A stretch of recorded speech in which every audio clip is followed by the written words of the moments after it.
well, as a business owner on the road, I need to make sure my RV is running and the AC is working. These are my favorite hacks to make sure I can have solid AC while running my business. You know what I mean? Like it's tying it in. It's always thinking about how do I tie it in? Are you an RV person? Or are you just RV life curious, wondering how people live in a tiny space with their family 24/7? Either way, this is a podcast for you. My name is Kate White, and I travel full-time with my family and 2 kids and the dog in an RV. Every week, I sit down either with a fellow RV woman to discuss why she chose RV life and how she has changed on the road, or with a special guest who speaks on a topic relevant to travel life. Pull a chair up to the fire and let's chat. Hello, Nina, and welcome to the RV Queens podcast. Where are you calling in from today? I am in Weston, Florida, and I think it's the first time I've ever admitted Weston because I usually say Miami or Fort Lauderdale, bigger cities, but I'm in a suburb right outside of in South Florida. Okay, and nice. Thank you for having me. I'm so excited to be here. And like I was telling you earlier, I love what you're doing, Kate. So this is awesome. Thank you, Nina. That really means a lot. I'm so happy to have you today, and I have so many questions I cannot wait to ask you. But I have to address something off the top. You are not a full-time RVer like many women in the community, but you did tell me that you recently had your first RV experience, which is amazing. Tell me about it. I've been influenced. So I always joke, right? We all influence each other through the content we see on a day-to-day. And meeting more and more women in the RV niche, particularly, I work with a lot of creators, as you know. I've been getting more RV content. And, you know, I have 2 kids, right? People may don't know that. Like, I'm a mom. I have a husband of 17 plus years. Like, I love being outside. And I was like, you know what? I want to do this. Like, I want to try this. I have some very close friends who are RVers, you know, Sandy and Jimmy, who you know. From trying something new. I have a few other creators that come to mind that I've built relationships with. And I was like, I'm going to do it. We're going to try. So this year for spring break, we did, you know, do our first RV experience. And when I say it was like 10 out of 10, amazing. Like my kids came home, they were like, can we move in one? Like we just had such an amazing time. And that's why I'm so excited to be here, particularly because like all of y'all in the chat or all of you listening that are part of this RV community, like y'all are on to something. Like you're on to something. And I'm like, I'm trying to get some of that. Like I'm happy to answer your content creator, influencer monetization questions. But I may come to you with RV questions because I'm so pumped about this space and this world. It's amazing. Oh, I love it so much. Okay, you've got a taste of the freedom, and now you understand why we're all doing this, right? My gosh. It is 100%. An incredible lifestyle. Okay, well, and there's a lot of women in the RV Queens community that have taken your masterclass, have taken your courses, and are very familiar with you.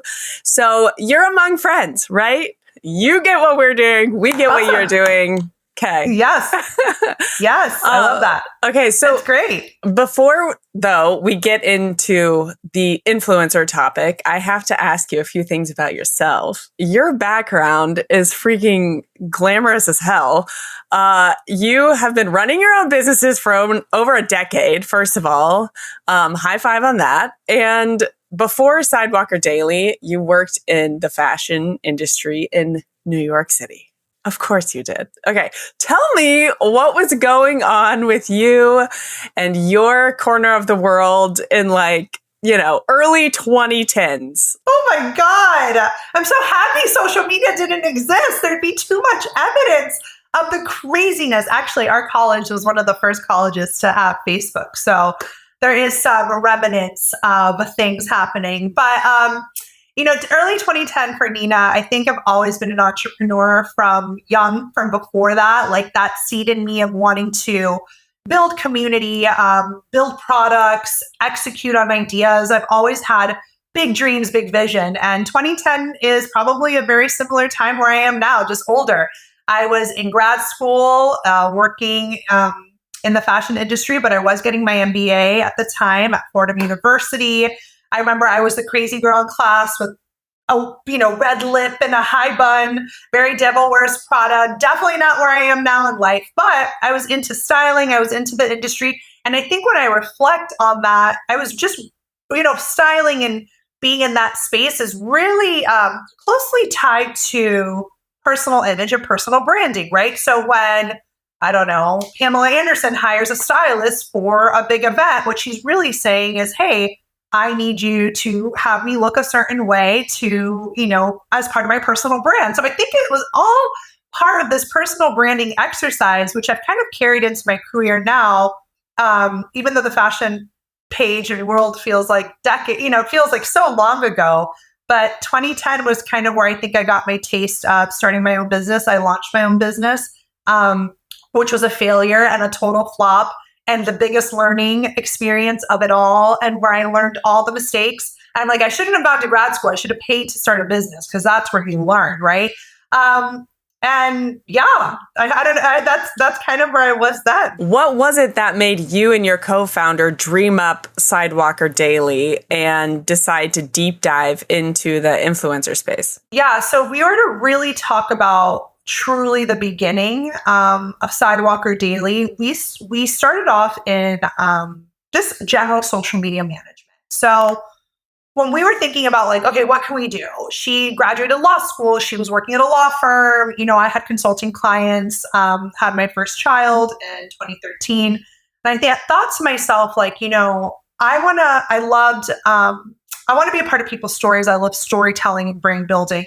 So social media was just picking up, and we started our own social media agency. And I always tell creators, like, when we first started, we had really unsexy clients. What do I mean by that? Like, we all want to work with the big companies, right? The big, sexy clients. But in the beginning, I was working with like really, like, I would never name them out loud, but just really not who you would want on your resume. But I was like, I need the work. I want to do social management. I want to do content creation services for them. Social's picking up. It was that led to me building Sidewalker. It actually started off as like a travel reshare account, where this was back in the day when you could reshare people's content. This is not like, people don't do that now. But back in the day, remember, there used to be these big reshare accounts, and you would like reshare people's content. And we told ourselves, oh my God, we love being in travel. Sidewalker actually started in the travel niche. We want to reshare travel stories, travel content on social. That's how we started building community. And it's funny, remember I told you I had a big failure with my first business. It was because I built this beautiful shop and I had no one to come to it. Whereas I told myself, when I do Sidewalker, I'm going to do it flip. I'm going to build community and build based on the needs of what they want, right? So I flipped the method of business. So we built this big community, right? We started growing. That got us a job, our consulting gig at a big PR firm in South Florida. They saw that our account was picking up. They saw we understood. This is, again, 2014, 2015. Social TikTok's not around. And that's kind of what really led us to start getting our brand clients, right? That's when we started working with hotels and tourism boards, and influencer stuff, again, was not on the scene yet. People thought it was going to go away. This isn't sticking around. This is just pretty people taking pretty pics, right? That was the energy. It wasn't like a real business. And that's kind of what led us to where we were today, by having really great opportunities by, in the PR world on the brand side, led us to really understand the needs of the creator. So being and negotiating on the brand side and seeing creators, oh my God, price themselves so low. I had a moment, a single mom. I remember being like, she has to charge more, let her charge more. And she sent me her rates, and it was like, oh God, this is bad. But what am I going to do? I'm on the client side. And that's when we had our aha of like, no, we want to help. Oh man. And you get in there with Photoshop and you're like, add a zero. Like, come on, page. Come on, Oh my goodness. I love it. Okay. I mean, I cannot imagine being in 2014, I had my first kid. So whatever you say that date, I'm like, yeah, I didn't know anything about content or social media like back then. The content creation space has changed a lot in the past 8 years, right? What mindsets and skill sets have you observed about influencers who have been successful, like over the long haul? So I think the girls that started with me in 2014, who when I worked with had 5,000 followers and now have 2 million, those are the girls I'm rolling with. They were adaptable.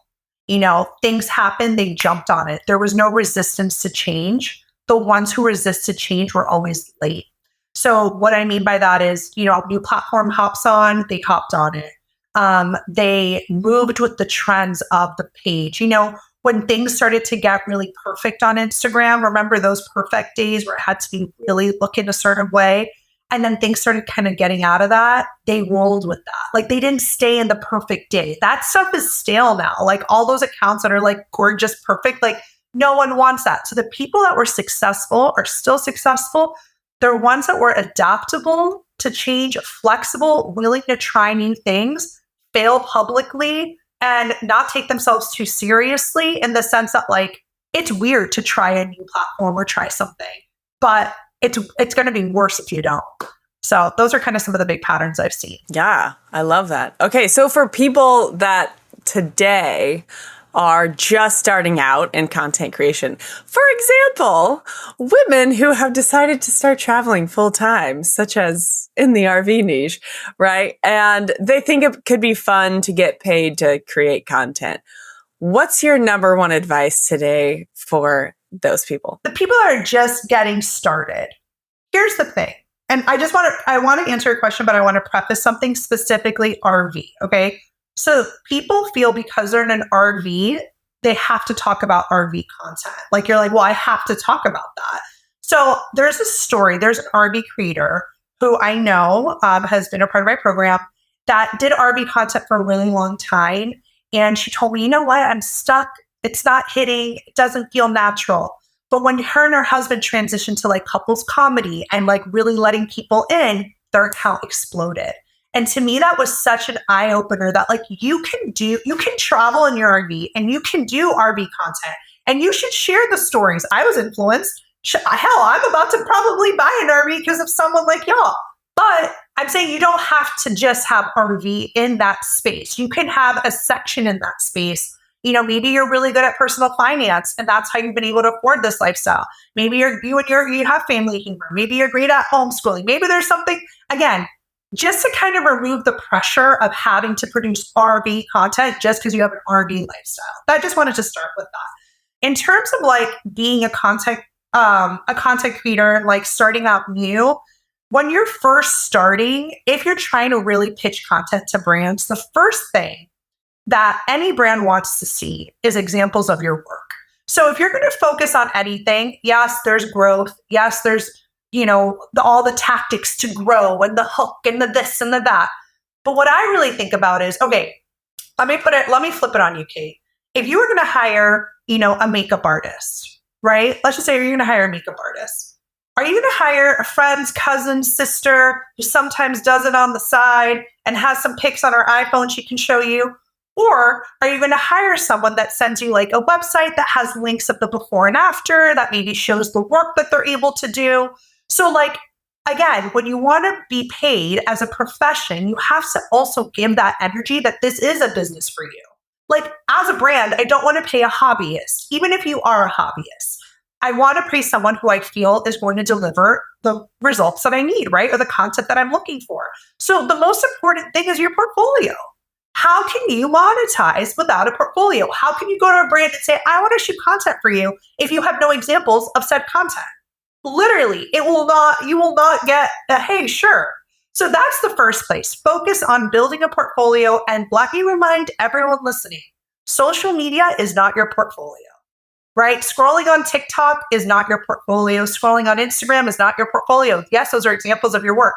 How many of us have pieces of content we've never published? It's just sitting there, right? The IG feed only gets so much. Show me your food content. Show me your product content. Show me your feed. Really create a space where you can show off your work. That's how you're going to get those paid brand deals. What is your stance on niching down? Is it a yay or a nay? It's so interesting. So because I have a lawyer as a business partner, I'm a very gray type of gal, no black or white here. But I will say, as a personal opinion, just Nina, friend to friend, I do believe that niching down in the beginning is where you want to be because people don't want to follow random people to see your diary. Like they want something from you. So it's either entertainment, it's either value, it's either education, a voyeuristic, like seeing how you process something. So I will say, if I had to pick, if I had to be pinned against the wall, I'm going to say yay. But here's the beauty about having a niche, right? Here's the beauty about community. So right now, people know me as this influencer marketing girl, this creator economy gal. But then once they come into my program, maybe they join in our circle. Maybe they're like, come to a meetup. They're like, wait, we like her. Oh, wait, she's a mom.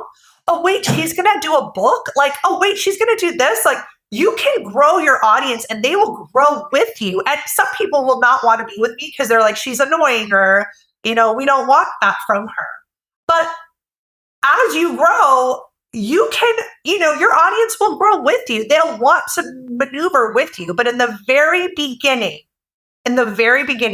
when you are clear about your mission, again, think about yourself as a company. You're Coca-Cola. Coca-Cola has a brand mission. They have guiding values. They have things, this is part of like really treating yourself as a business.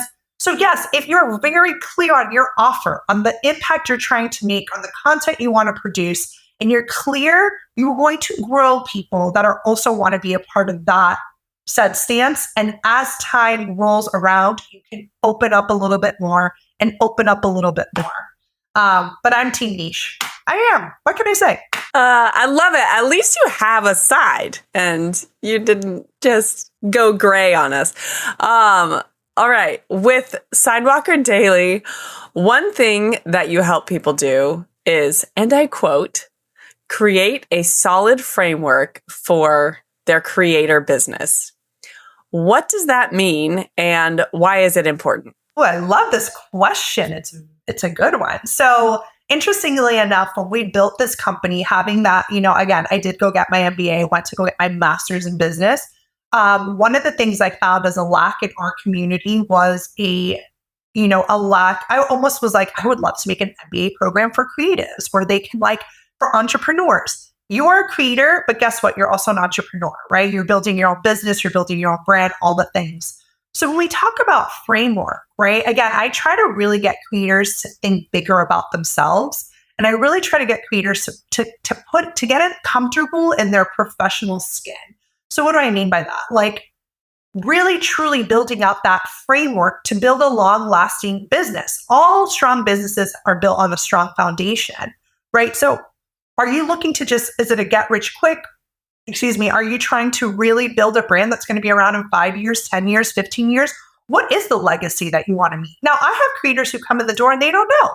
I don't know. I'm just figuring it out. That's totally fine. And I have people that come through my door and they say, oh, I want to have a collaboration with Camping World. I want to release my own backpack line for kids. They're dreaming super big. So whenever we think big, I always say, okay, well, we got to build a framework to get you there because, Rome wasn't built overnight. And one of the biggest things about, or at least what I believe as business has taught me is that anyone that tells you this will happen overnight is fake news express. There's fool's gold, right? We're raised in the Amazon Prime, Uber Eats, you get something at the drop of the hat. And I'm so sorry to tell you that business is not like that. And you need that framework, right? Which is not just your monetization strategy. It's the entire house, right? Every room of your business. And as you guys are in here and you start growing your businesses, you're going to be like, damn, I have to do taxes. Wait a second. I got to not only do taxes, I got to do content. I got to do pitching. I got to do, hire people. I'm HR. Again, framework, because how are you really going to scale without it? Oh man, I have questions about scaling in just a minute. But before we get there, let's talk real quick about pitching to brands. What are some of the common mistakes that you see content creators making when pitching? So many. Good Lord. How much time do you have? Okay. Really, truly, when it comes to the pitch, I think the biggest revenue generating asset you can have as a creator is your media kit or your portfolio. Like I said, it's a sales tool. It's something that makes you money. So when I see a creator, again, pitch without their sales tools, without a solid, strong, visually appealing media kit and or portfolio, it's not going to get you through the other side. when you are sending pitches to info emails, hello emails, and you're not finding that direct decision maker, probably not getting a response. If your pitch is about you and not about them, you're thinking about what you want, what you need, but not how you can serve, how you can support, how you can add value, you're probably not going to get a response, right? So there's different little elements whenever I have creators in my program and maybe they're doing a challenge with me. The first thing I say is, okay, how many pitches did you even send? You can't send 2 and expect anything. This is a numbers game at the same time. We need data. We need to go in and analyze. You sent 40 pitches. Okay, how many wrote back? And out of those that wrote back, what did they say? Yes, no, maybe. Did you get on a call? Like what's broken, right? So those are, I think, the most common mistakes we're seeing from a logistical side. And then the biggest mistake at all is not even pitching, probably. And expecting just inbounds to carry your business. It's not enough to just have inbound leads. You need to go after the business. Yeah, it's interesting to hear you say all this and knowing that your background, you have such a strong business background, because when I feel new to the content creation space. I've only been kind of in this for about a year here. And back in the day, I had there was a couple years where I worked in sales, and it was B2B sales, and it was very hard. And I had to learn a specific skill set, just like you're describing here. It's like you have to get to the decision maker. The point of the first interaction is to get to the next conversation and keep going, keep trying until you get a yes. All these sales techniques, right? And now my husband actually is in a sales position of sorts, and he listens to the sales stuff, and we're just kind of in that headspace. And so whenever I hear RV Queens members talking about pitching to brands, I'm always like, man, who can teach them best practices as a sales professional, as a content creator? I never really know how to bring up this conversation, but it sounds like it's exactly what you're talking about. Okay, and here's the thing. This is a secret, okay? This is the secret. No one wants to be told they're a salesperson. Creators hate it when I tell them that they're in sales, they're world shatters. They're like, no, I'm a creative. I can't. And I'm like, no, girlfriend, you're trying to get clients, right? You're trying to get clients who pay you a monthly retainer, not a one-off. Who's here for $200 a post? Not me. We're here for client services, retainer business. Not, hey, I'll shoot 1 video for you. Hey, I'll shoot 10 for you over a 12-week span. That's guaranteed money. So, creators hate it. I love, Kate, how you just said, yeah, we're teaching them sales strategies. We're teaching them, cold. They literally, and what's funny is that when you tell someone the biggest belief, I think, in sales, and I've never taken a sales class or anything like that, but people tell me, Nina, you're so good at selling. You're so good at selling this, that, the other. When you believe what you do and you look at it either as a sacred act or an act of value, you are helping people, I'm not doing you a favor. You really believe that, not fake believe it. You believe it. Selling is easy. So when you go to a brand and you're like today I had a call with a big group. I told them, you're not doing them a favor. You're actually helping them. You're helping them make money. If you create a video that does well, they're going to make sales. You're not in a position of begging. It's really believing, wait a second, I do have value. I do bring something to the table. I did a joke. I was like, I think we all need to go to therapy and really work on our self-worth here. Why do we not feel, as women particularly, confident in our selling? Because maybe we feel, I don't know, we're not good enough for this or that. But the worst case they say is no. And we move on to the next lead. Right. Until you find someone that sees your value. Mm-hmm. And you're like, oh, thank you. Yeah. Yeah. And they will. Right. And you have, tell me if I'm wrong, a unique perspective coming from the fashion scene, because I'm sure you have seen the inside of marketing and ad campaigns, right? Were you ever part of the team that was you got the stylist and the makeup person and the photographer and the video, you got a whole team to put together one ad. And yes. And then like hand over to content like creator. Right. It's like wearing 25 hats. Yeah. Yes, you do have value. I'm like, oh my God, amazing. And that's why I think we do pay. Like we really advocate for that because you are doing so many roles in one. That there is pricing that you can like upcharge for that, right? You can charge more for multiple skill sets, right? I have a creator that does underwater. I'm like, that's hard. Charge more.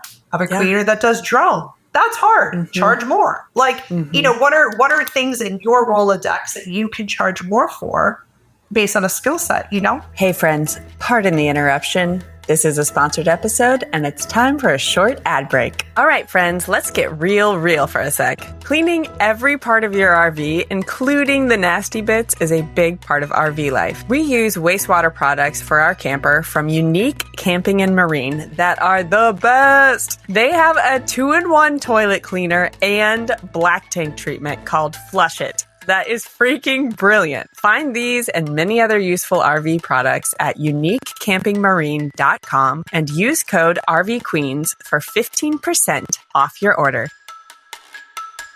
Since we're talking about successful content creators, you've worked, with how many, do you keep track of how many creators you've worked with? No. Give me a ballpark. No. I would say, our community, I don't know. I can't even give you a number because I have one-on-one clients. I have course students. I have people who just take our free content and have messaged me saying, I've never bought a course, but I just want to know you changed my life. Like, here's a testimonial, but I've never even bought your course just from the free stuff. Amazing. So I think we've touched a lot of lives. Yeah. Yeah. Okay. So you've seen it all. Let's talk to the creator who they've been in the game for a while. They've started pitching and getting some brand deals. They're still in the hustle phase of doing everything themselves, just like we talked about, right? Someone wearing all the hats.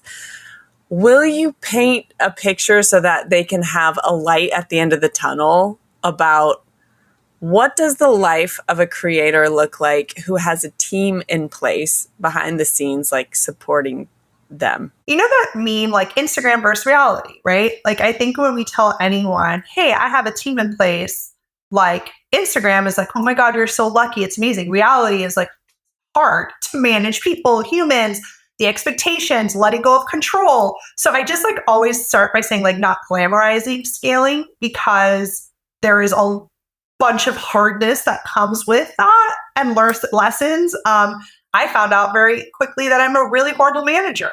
Horrible, not good. Rather do it myself, so controlling as hell.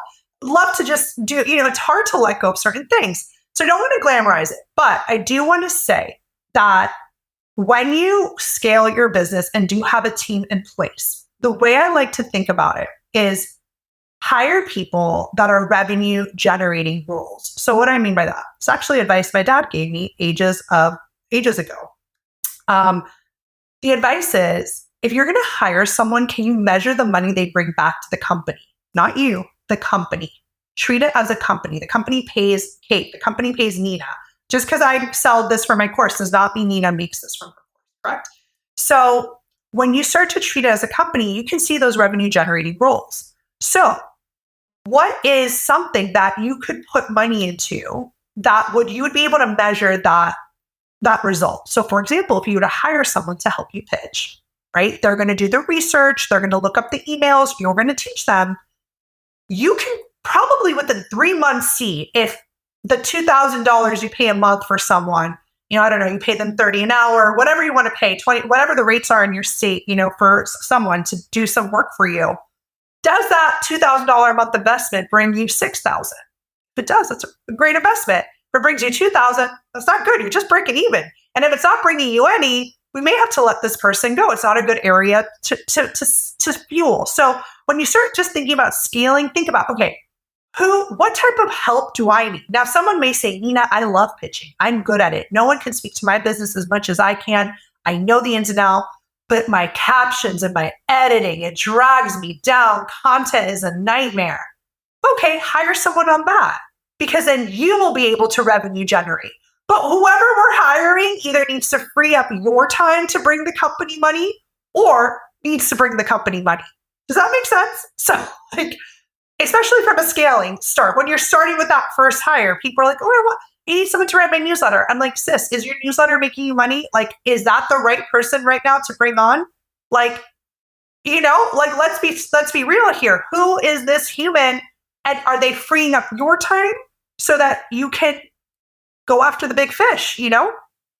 That's what my team does. My team frees up my time so I can go after big partnerships, because I know I can do it better than they could. And again, I think you're speaking to the creator about like sales and marketing tactics, because this is what we have to keep in mind as creators is, I'm going to use the word funnel, even though let's just go with it for a second. Imagine the funnel, right? You pitch to what did you say? Pitch to 40 brands and you have 3 move down to like a conversation. And then one of those turns into, let's say, a $10,000 contract. Okay. Are these the only ways people are getting through the funnel? Then we need to increase the number of pitches so that we get more in the middle phase. And you know what I mean? It's exactly what you're talking about. I get it.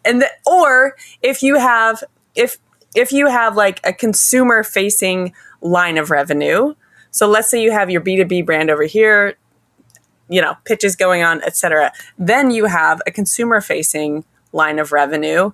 How are consumers finding you and your whatever they're paying you for? Let's say you have an ebook. Okay, content being created is how they're finding you. Like you said, pay the editor to help you get the content created and out there. It's, again, like picture it like a funnel. That helps me a lot. Same. And one thing I want to just state is because I've helped creators with monetization, from launching their own courses to ebooks to all the things, membership. We did that recently. People always ask me, Nina, where do you see the biggest bang for your buck? Like, where is the biggest bang? People ask because like they're spending their time. They want to know. In my experience, because of what I do, obviously I've seen for time for money, the biggest reward has been in brand partnerships for time for money, right? Like so when you think about, okay, $10,000 in book sales, for course sales, or whatever, how many people would have to buy that ebook or whatever to get to that number? What is the content reach that you have? What would the conversions look like versus, pitching 30 brands a month, having 10 of them respond, getting 3 on a call or 5 on a call, and getting 3 to be $4,000 or $5,000 each. Like, to me, it's like for return of your time. I talked to a friend about it the other day. She was like, in what world could you get paid, $10,000 to do one post? Like, where am I going to meet that? Like, where, in terms of like the time it took me? It's just really interesting, especially as you grow and do grow your community and are charging more because you are community focused and you have humans. There's something really special there. I'm not going to ask you your secret sauce, but is this a topic you talk about in your courses and your online memberships? Yeah, I think it depends. To be frank, I don't believe success can be replicated. I learned that very quickly. I don't think that someone can tell you these are the 10 steps, follow them, and you're going to be successful. I think everyone's path is different. And I think when you start thinking for yourself and start listening, you have to critically think. I always tell creators in my program, critically think, right? Don't just copy and paste a template. Like, think about this critically. So with my one-on-one clients, yes, we can have personalization where we really build that framework out. In our courses and program, it's more step by step, and then you have to tweak to make work for you. That is obviously what our entire pitching course is. It is a sales course for creators, how to be better in sales. But there's nothing like that, the one-on-one clientele that I work with, where I work with them for 3 months. And I meet with them weekly. It's just a very different experience. But I think that is what we really focus on, is teaching creators. I don't want to even say sales. It's more mindset, confidence. Like, people come through my program and they just like, I feel more confident. So I'm like, maybe I'm just helping them see their inner worth and helping them with the strategies to like execute on it versus like sales. Because as you know, Kate, you said your husband's in it. Like, sales has a negative connotation. It's kind of like the word influencer. It has like, ugh, ick, you know, oh, I'm a creator. I'm not an influencer. No one wants to say like, I love sales. Selling is awesome, right? The word is icky because of the nature of other people tainting that word.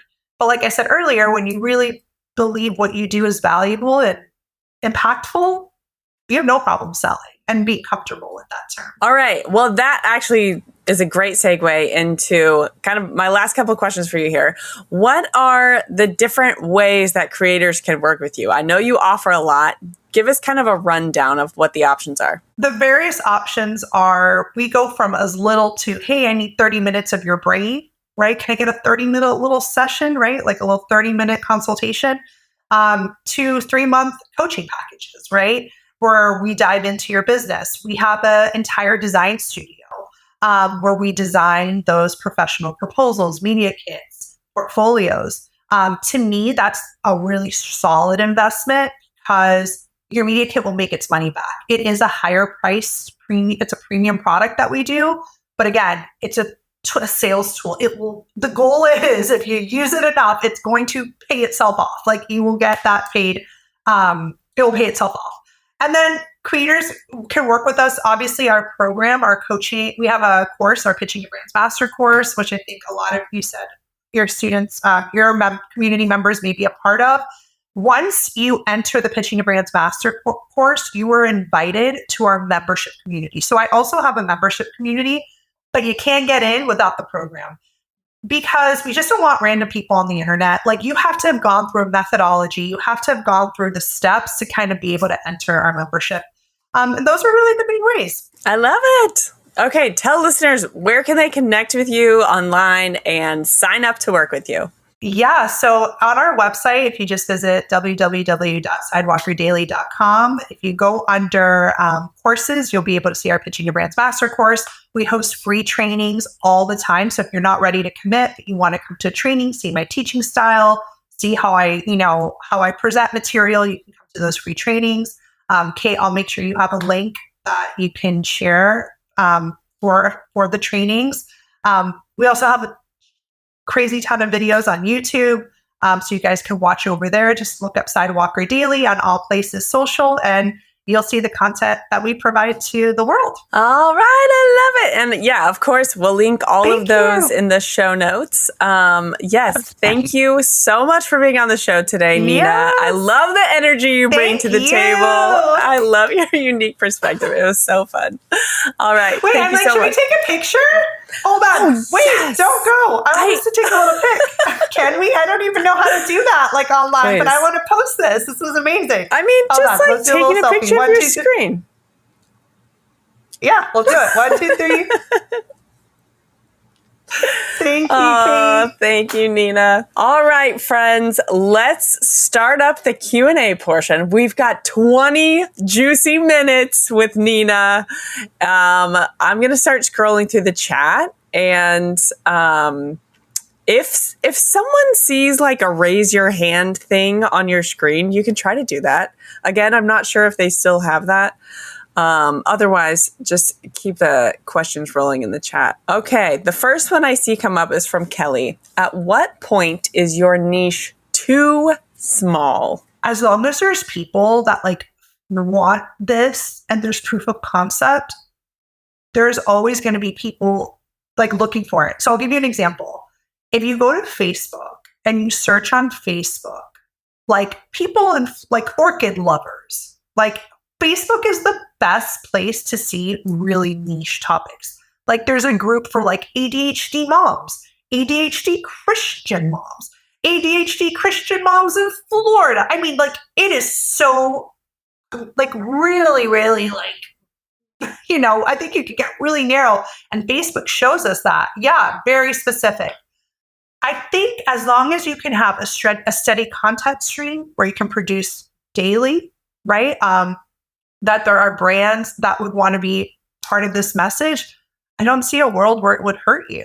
Unless I guess it was so small that there's no demand for it, But you could also build demand. Like, I just want to briefly mention, Kelly, we have articles on our blog about Media Kit before there was ever a blog on the internet about Media Kit. Like we talked about media kits before anyone. We were the first. There was zero search around this topic. So, because I use a keyword search tool, so I can see what the search is. Zero topics on media kits when we first started. Was it talked about? We started it. We paved it. Now everyone talks about it. So the point is, it's like, was that too niche? I was like, no. Like, again, so I'm not saying we invented it, but there was barely any blog content around it. So even if the keyword search is low, but you're kind of a visionary and you think this is something that's going to pop off, you can still build around it. And hopefully it will pop off. I have a B2B business and travel full-time in an RV. Do you recommend a 50-50 or 75-25 or something like that split in my content between my business and my RV lifestyle? I think you can integrate multiple niches that don't feel similar as long as they're coming from a filter. So let me give you an example. Okay, I am in the influencer marketing creator economy niche. Let's just say I wanted to talk about a blender, right? I wanted to partner with a blender or talk about blender. I would probably come at it through the microphone of, as a busy working mom who owns her own company, I need fast meals that are nutritious and easy, right? So I'm going to do it like that. Kate maybe wants to talk about the same blender. Kate's going to come at it from a different angle. As an RV mom who has maybe like a life of homeschool, I want my kids to be, we go on hikes every afternoon and I want to bring with us something that will keep the kids full, right? She can talk about like healthy nutrition and RV, right? Because it's coming through the filter of her niche, right? So in Penny's case, as long as the content is integrated, so I wouldn't want to see B2B RV, B2B RV. How do we weave it?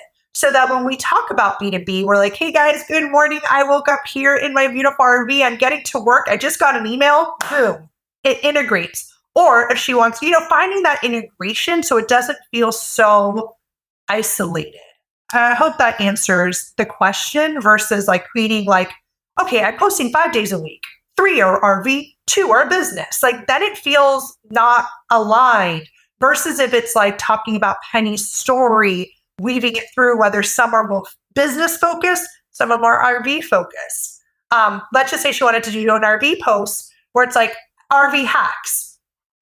How could she tie that in? Well, as a business owner on the road, I need to make sure my RV is running and the AC is working. These are my favorite hacks to make sure I can have solid AC while running my business. You know what I mean? Like it's tying it in. It's always thinking about how do I tie it in? All right. Question from Kaylee.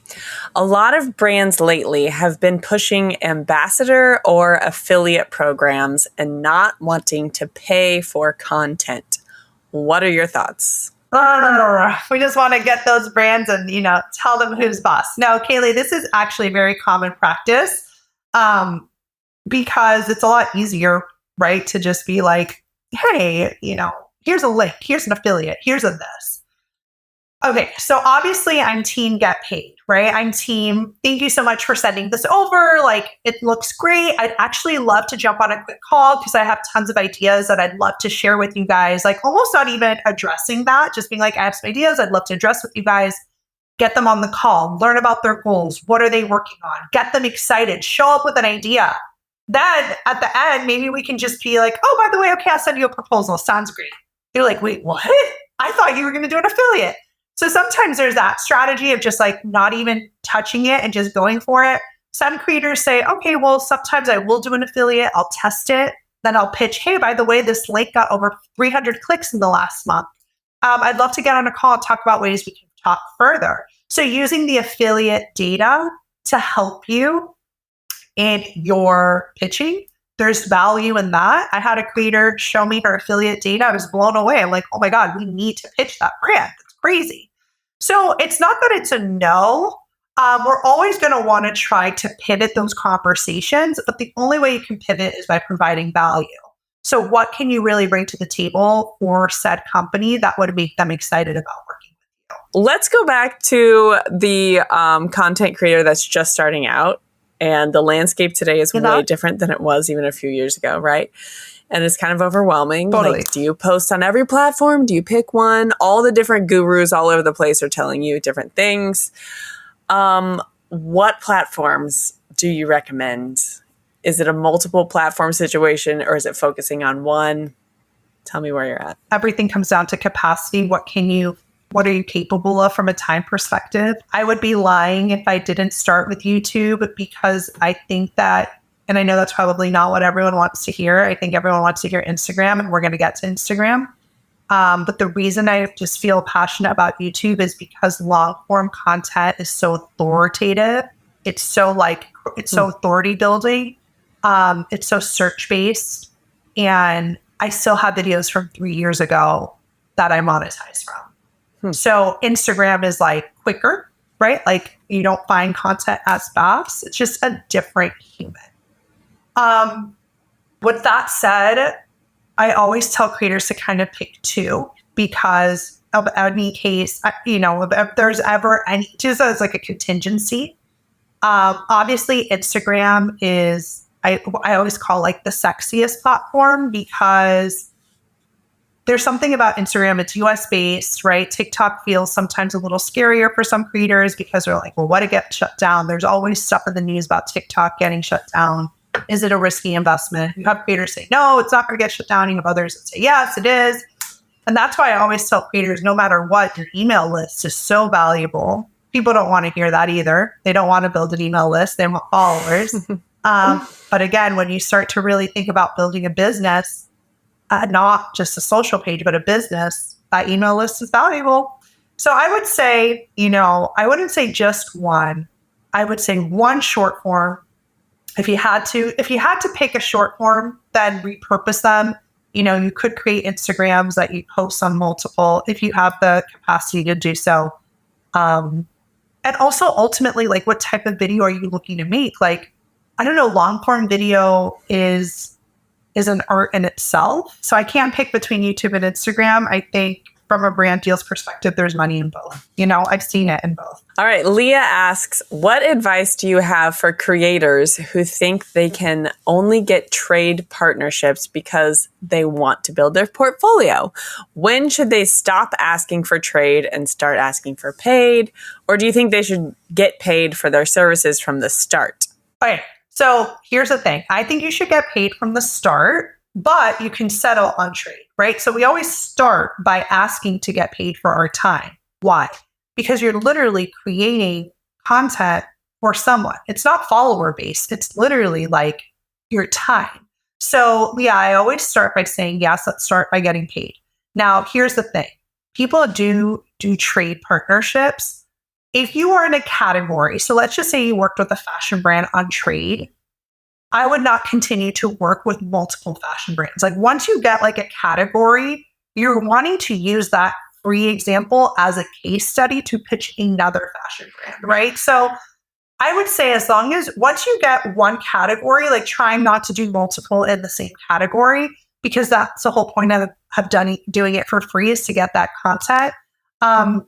Also, like, not a fun thing to talk about, but like, and I have this is actually one of our cheap courses. It's like, I think it's under $50, but we have a whole course on taxes. And we talk about, arguably when it's for trade and there's an expected deliverable, if you're in the US, that's considered income. Arguably, like, you're paying taxes on that. You should be anyways. Because if they gift it to you, it's different. If they're like, oh, here's a gift, you don't have to post about it. It's just a gift. That's different. But if they're like, here's a shirt, post 3 times, that is considered income. And arguably, you should be taxed on that. Do you claim it? That's on you.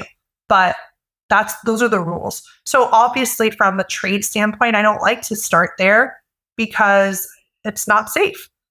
Do people do it all the time? Yes. Do people do it for higher paid things? Yes. Okay, it's different getting a hotel for free. That's $400 a night. That's a $1,200 trade versus a water bottle. So, like, it's also understanding that partnerships are a value exchange. What's the value being swapped? So that's how I would look at it. In terms of when should they stop, or do you think you should get paid from the start? Yes, when I have more followers. So those creators are in a mindset trap about themselves. And again, that's why I said we all need to go to therapy. But they don't have the confidence to ask because they lack the mindset that they actually bring value to the table. because they feel that their worth is tied to a yes or a no versus just the time to build. Now, I don't like to shame anyone when it comes to doing free stuff because, again, I see it happen all the time. And in some cases, like I had a creator she got her living room furnished. She's like, that would have been $10,000 I would have had to do. She did it for free. Like, let's be 100, okay? So trade can also be advantageous at times to the creator, but always start, hey, these are my fees to create the content. And one of the things we talk about heavily in our negotiations course is how do we justify these fees? Well, we don't just say, hey, it's $500 for a reel. It's, hey, it's $500 for editing, researching, a cover, one round of revisions, a 30-minute call with the client. Like, that's what's $500, not a reel. You know, all the work that goes into producing said reel, you know? Have you ever seen someone like bullet point out everything that goes into a reel? On their rate sheet? It's a lot. Brilliant. Okay. Yeah. Well, it's probably also educating the brand too, especially if they haven't worked with many creators. Time for one more question from Kelly. Back to email lists. In the early days of starting a list, what are you sharing? I'm trying to wrap my head around how to use it to my benefit. The most answered questions that people ask you, or you think that your content is tied to. I'll give you an example. I have a creator. She always talks about Italy this, Italy that. Her freebie is, hey, she'll create like a little PDF that's like, hey guys, you want my itinerary to Italy? Download it here for free in exchange for the email, right? So that's how she's getting people on her list, Kelly. And in terms of what are you even sharing on the newsletter? I think there's no set path. You can share weekly, you can share monthly. I personally used my email list in the beginning as a microphone for my big content. So I would say YouTube video, hey guys, like I'm talking about these 4 things this week. If you are interested in learning more, here's the video. So I used it as a microphone to amplify my YouTube content. So actually still to this day, my email list, which has grown considerably, still gets an email every week about the new free video that I have on my channel. People love that, right? Because they feel very tied to that. You can use it as a way to storytell, right? To storytell, like think of it like letter from the editor, right? You're the editor. This is what you're sharing. It's like micro blog posts. Sometimes I have creators that tell me that they use their newsletter where they put kind of like their captions together. Like if you're doing value-based captions on Instagram, right? Or you're scripting your YouTube videos to be very dense. Part of that can go in the newsletter, just pieces of it, not the whole thing. But it shouldn't add to your plate. It shouldn't add to your plate. But if you have another channel that you can use to use this, like new reel on this, new video on this, it's a great way to use the tool. Oh man, reusing content. That's a whole category. I would love to keep going for another hour with you. Oh my gosh. I know. Stuff. We have to do a part 2. We have to do part 2. It's 6 months. So fun. Yeah, a deep dive. How to do everything we just talked about. Yeah. Well, thank you so much for being on today, Nina. It was a total joy. I cannot believe how fast an hour went. And yes, please, let's keep in touch and talk about what else we can collaborate on here. It's good stuff. 100%. Like I was telling you before, I love what you're doing. I love that you're bringing people together. Like community is so important. Having people in your space. It's just you're doing an awesome job. And for everyone that's a part of this community, it's important to be in these spaces. Like I say as a business owner myself, I'm in these sort of conversations and spaces. If you want to do it, what is it? If you want to do it fast, I don't remember the quote, but basically we need people. We need each other. You can't do it alone, right? We can't do these things alone. We need each other, all of us. And that's where beautiful collaborations come from. So thanks for having me. This was awesome. We are your RV Queens fangirls. We're here if you need us. All right. Oh, I love that. Thank you. No, I'm your guys' fangirl. I'm the RV people fangirl. Remember, I'm the one. That's right. Yeah, let us know if you need any help with your black tank hoses or whatever. All right. Bye, Nina. I love it. Bye, everyone. Thank you. All right, my friends, thank you so much for tuning in to today's episode and for being my favorite part of RV life. If you could please like and subscribe on whatever platform you're listening on, that would be awesome. And listen, if you want to have conversations like I had on this episode with your fellow RV women, head to rvqueenspodcast.com/community and choose your RV Queen Circle today. All right, guys, I'll see you next week, or hopefully I will see you on the road. Add a 0.